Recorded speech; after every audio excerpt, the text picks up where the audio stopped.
But no one wants to tell the truth or make the correlation that Israel and his team have been broken since a white African man beat him and became the champion.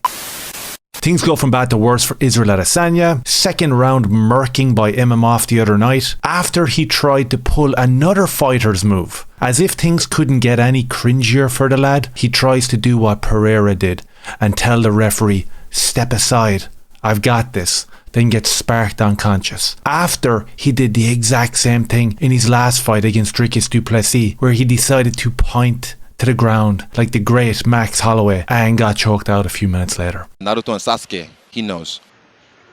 You know what? I didn't even dip into any of the build-up to this Israel Adesanya fight night. I've just gotten to the stage where it's like, how much more can we point out what everyone else chooses to look away from? What do I mean by that? Have a look at the reaction after him getting murked on Saturday night. Have a look at the reaction. First of all, it's extremely racist, and I'll talk about that in a minute. But second of all, it's about 90% of glazing. We've got people like Josh Thompson saying that he's going to make another run for a title shot. We've got a multitude of just no-name Twitter accounts talking about he's still the greatest of all time, don't ever forget it. Laura Sanko, after doing a brutal job of trying to commentate, actually rolled that out whilst he was on the ground almost, that his legacy is cemented, everybody. And I saw Luke Thomas and a bunch of other people talking about legacy. And I'm not questioning his legacy whatsoever. Well, maybe I might during every single fight, but fine, whatever. The glazing from the media surrounding him did it back then, and they're doing it now. Josh Thompson thinks that he's making a title run.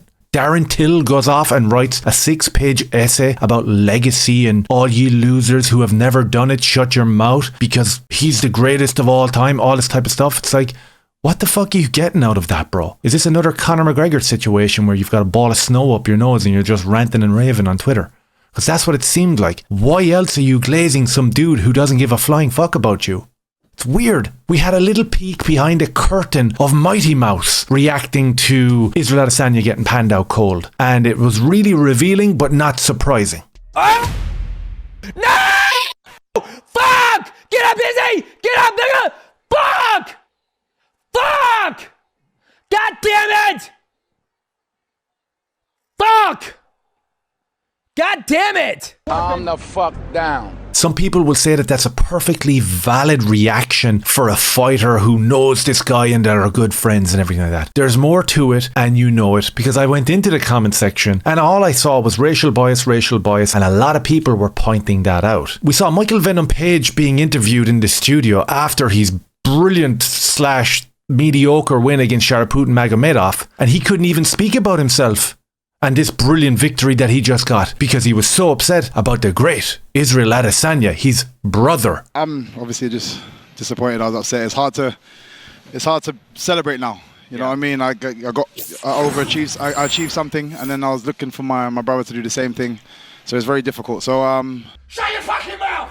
No problem, Charles. Shut the fuck up, you cunt! Through all the articles that have come out since yesterday of the pros reacting to Israel Adesanya being panned out, look at them. It's very funny. You've got Islam, Khabib, all these fighters all applauding Imavov. Of course, team sport, stick with your own type of lads. And you've got all the black lads going in hard with the Israel Adesanya like, fuck, I can't believe he lost. Oh my God. It's a team sport. No problem there. No one mentions it, especially when it's Israel's team or the Dagestani lads. It's very team orientated until it's a person that's white, of course. And we saw this with the MMA guru's reaction to Vicente Luque being knocked out by Joaquin Buckley. What is this from Luque?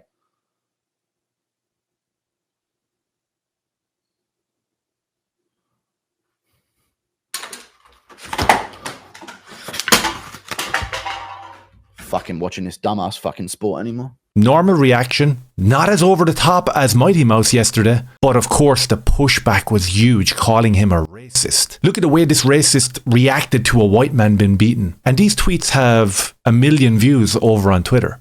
And people reshare them and repost them. And he is tagged the racist all the time. And I get a bunch of that as well. So in terms of team sports and who you're allowed to cheer for and who you choose to be around and who you choose to support is pretty much the same within the UFC ranks as it is in social constructs. There's only one select group that aren't allowed to be part of a team and that are not allowed to cheer for other members of that team. Just saying, very evident when Israel Adesanya fights. No matter what Israel Adesanya decides to do next, it doesn't matter. His legacy is secured.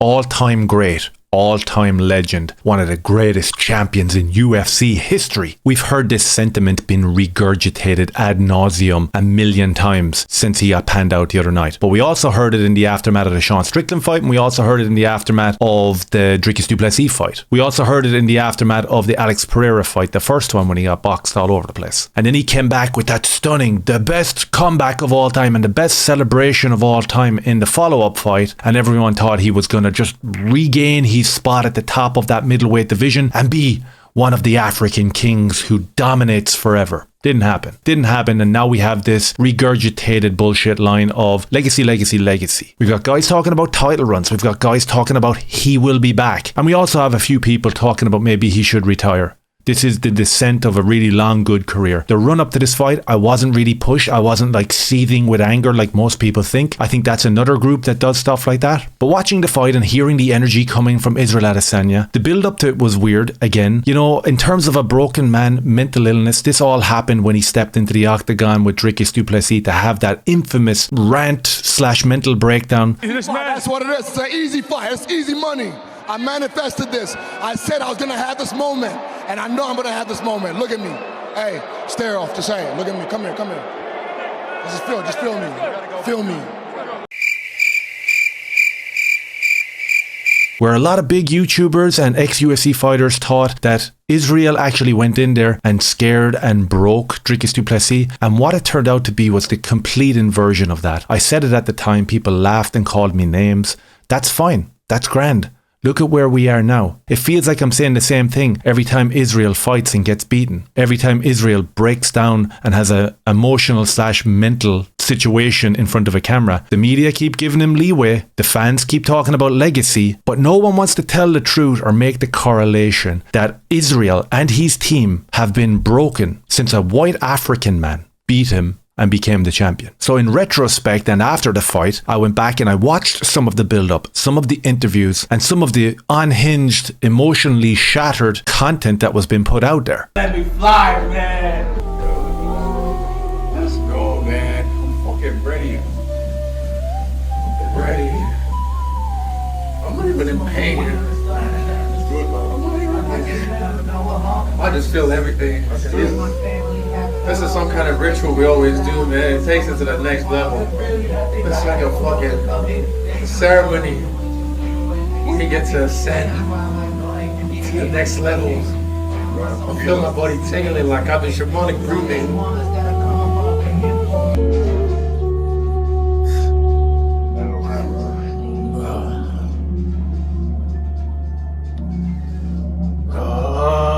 Let's fucking go.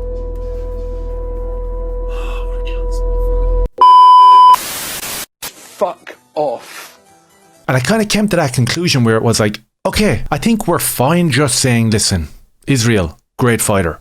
Cringe, extremely cringe, and didn't really have the fan base that was propped up by the mainstream MMA media. All right, are we all in agreement there? Cool. Secondly, the majority of heat that comes his way, either through YouTube channels, through comment sections, would not be as bad if we weren't being force-fed and gaslit by said media personalities. Can you imagine that when he was on that title run and he was like defending the belt 5 or 6 times or whatever it was, that the commentary teams or the media in general or YouTube content creators were talking about him just in a common sense, what you see is what you get type of way? It's like, oh my God, what a brilliant knockout. Beats Robert Whittaker, one of the best to ever do it. But man, it's fairly cringe, right? It's fairly cringe, all that stuff that he does afterwards and before and all the stuff that he says and the dog stuff and all that type of thing. Like, it would have diffused the entire negativity coming towards him. And I think he would have been in a better mental place. Like, people are coming out coping since yesterday. As I said, legacy this and making another title run that. One of the ones I've seen a lot of, like, look at the respect that he paid Imavov after the fight. Massive respect for Izzy, man. To go over there and shake the hands, man. Shake the hand of the man who just knocked him out. Fuck, man. Now I got a fucking headache. Look at the respect that he pays Dricus Du Plessis and Sean Strickland. And I also thought about the fact that if he had won these fights, there would have been zero fucking respect. And you can guarantee that. This guy, Paulo Costa, Robert Whittaker, triple and dancing over them and promising to do a TikTok dance over Sean Strickland's dead body. And because he got whopped the other night, people are coming out as if it's this like huge achievement to shake hands with the person who did it to you. Every single fight in UFC ends that way. Everybody shows respect to each other that way, unless there's a huge rivalry between them. Conor McGregor, Khabib Nurmagomedov, something like that. Very, very few occasions where someone gets ratty, doesn't shake hands with them and walks out. So it's a commonplace thing. It's not like this huge achievement for Israel to show respect afterwards, because we know 100% fact that if he had won, he wouldn't have showed fuck all respect. He would have danced and TikToked and grinded his way to another viral clip, as the media would have loved to have put forward. So as I said, if the media could have kept their fucking mouth shut, and if Israel didn't play into it and didn't feed off of that propaganda, then we could have actually just went in there the other night, had that fight and said, yeah, not bad. He went in there, he did what he had to do and it didn't work out for him. He got caught trying to pretend to be Alex Pereira and got knocked out. Grand. No one would have a problem with it. But as it stands, everyone's propping him up and that's just bringing more and more heat on him. Have a look today when Ariel Helwani has him on the show, or have a listen to whatever other content creator who's an ex-fighter or who's an MMA media member talks about Israel Adesanya. We're going to hear the word legacy over and over again. What you won't hear is people talking about not his physical attributes as a 35-year-old fighter still trying to roll with the younger lads. They might mention that, but what they won't mention is the fact that he's been emotionally broken since Dricus became the King of Africa. And he's never recovered since that. Let me know down below if you think he's going to retire. Let me know down below if you think his legacy is the most important thing and it's going to be cemented forever. Or, like Sean Strickland used in a pejorative way towards Bryce Mitchell on the weekend, maybe he's just a product of the internet and he's been on it too much. I want to share my new Patreon. Any support is welcome over there. Keeps the show on the road and I'd really appreciate it. Cheers.